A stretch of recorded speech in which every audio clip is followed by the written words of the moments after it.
Hi mga higala, maayong adlaw sa atong tanan no. Okay, so nanapod ko karon sa inyo, mangumusta di ko sa inyo. Kumusta naman ang atong adlaw karon? Malipayon ba ta karon? Daghan ba ta gihuna-huna? Okay, so normal naman gyud na maguna-una tanon natin mga una-unaon, no? So dili gyud na siya malikayan.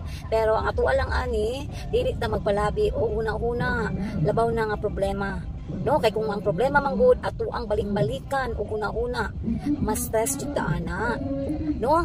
Ang maayo na lang ani na pangitaan nato pamaagi na masulbad nato, no, kung unsa man ang mga problema. Dili kay pabalik-balik na lang nato pero wala tay gihimo. Balik-balik ko nato tong problema unsaon ni pagsulbad pero kita mismo wala tay gihimo. Taman lang ta sa una-una, taman lang ta sa kaguol. So kinsa man ang maglabad ang ulo ana, kinsa man ang dili magproblema ana, di ba ikaw gihapon ang alkansi. So tanaw nato nga kining problema pabalik-balik na lang.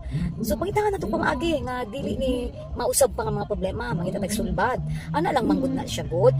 Kay kita naman gapoy alkansi. Atong nauna-una atong problema nya wala tay gihimo nga solusyon. Ang mahitabuan na mas stress gyud ta, maglabad ang ulo, magluya, kapoy ang lawas, halos dili naka-focus sa ubang mga buluhaton. So ang maayo ani, pangitaag paagi nga kanang problema masulbad na para kanang problema dili na magbabalik-balik sa imong una-una.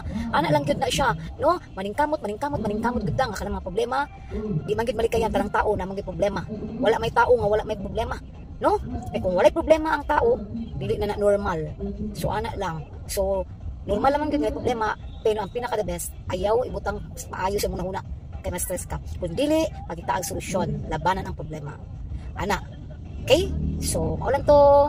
Okay, so maayong adlaw sa aton tanan. God bless all, dalaga ng Diyos.